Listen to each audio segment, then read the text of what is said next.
If you ever needed proof that the world runs on software, this was it. Because on 19th July 2024, hospitals stopped running, banks ziliacha kufanya, retail stores, supermarkets, everything, literally all systems were down. And the internet had one explanation: we've been hacked. Except hakuna mtu alikuwa amehakiwa. Acha nikurudishe nyuma kidogo. 78 minutes earlier, at exactly 4:09 UTC, an automated update begins. No emergency meeting, no warning, and nobody thinks twice about it. Just another routine update for a few minutes and everything seems normal because this is something that's usually done. Now, at this point, computers start crashing. Watu wanaanza kuona blue screen. You try restarting your computer again and again and again, and every time you restart, you still see the blue screen of death. Sijui kama ushaiona Windows imecrash. You usually see a blue screen. Now that's the blue screen of death. At first, every IT department thought it's their own problem. Maybe a failed Windows update, maybe a faulty hardware, maybe something wrong with their own network. Then they check online. An airline in one country, a TV station in another, banks, retailers, companies with nothing in common, all with the same issue: a blue screen. Now, at this point, all of us are asking the same question: what is actually wrong? Because these are different companies, different countries, different networks, different IT teams, yet somehow the exact same failure. Let me introduce you to a company known as CrowdStrike. If you've never heard of it, no worry. But chances are you've relied on it without even knowing. Because by 2024, CrowdStrike had become one of the biggest names in cybersecurity. Its software protected millions and millions of Windows devices across the world. Banks trusted it, airlines trusted it, hospitals trusted it, government organizations trusted it. Literally, most of the organizations that could not afford to be hacked trusted it. Their flagship product was known as Falcon. Now, Falcon isn't your average type of antivirus. It was an endpoint detection and response platform. Traditional antivirus, on the other hand, only looks for malware it already knows. An EDR like Falcon, on the other hand, assumes that attackers will eventually get in. So kazi ya Falcon ilikuwa nini?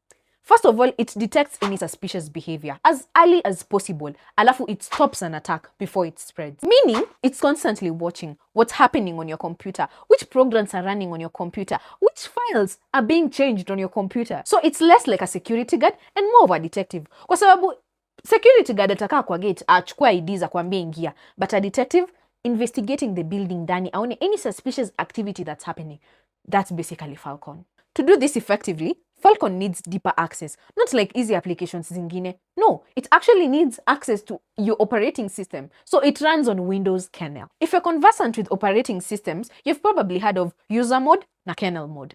Software running in the kernel has enormous privileges because it's directly interacting with the operating system itself. That point right there, that's what makes Falcon effective. But also, there's a security risk. If a software is working that close with the operating system, then that means there's absolutely no room for error.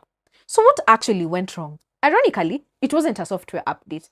It was a content update. Now let's just think about that. Imagine you're updating your antivirus definitions. You're not even adding a new feature. You're not even redesigning a new interface. Apana, you're just adding new information. This update happened automatically. Not that engineers were sitting down doing all this. Apana, and it happened several times a day. And most of the time, customers didn't even notice when they happened until July 19th, 2024, when one faulty configuration file was added. For investigation ya CrowdStrike, they later identified this faulty configuration file as channel file 291. It wasn't malware, it wasn't malicious, hakuna attacker alikuwa amekuja kumfanya mambo yao hapo. Not really, it was simply an invalid file. But Falcon loaded that file while running inside a Windows kernel.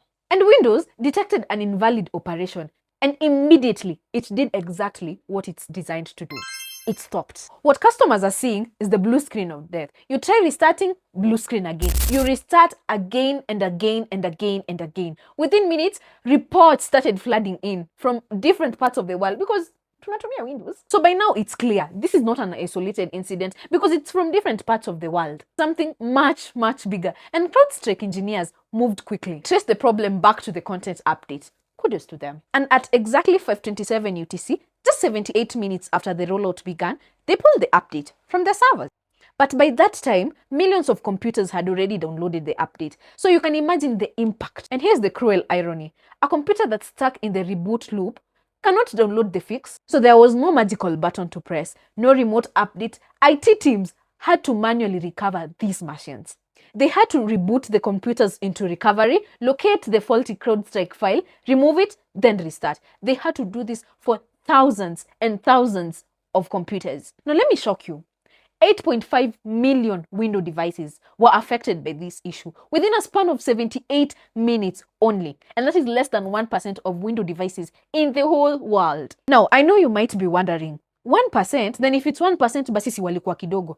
Not really, because the impact was felt kwa sababu this 1% near most of the enterprises that are depended upon by modern society. Things like airlines, hospitals, banks, hizi enterprises kubwa kubwa zenye zinadependiwa saizi and they are protected by CrowdStrike, all of them. July 19th, 2024 wasn't the biggest cyber attack in history. It wasn't even a cyber attack. It was a software update, or more accurately, a content update. And this became a really big lesson for software engineers. The more trusted your software is, the more responsibility every update has. Because sometimes one configuration file, one deployment, and 78 minutes are all it takes to make history.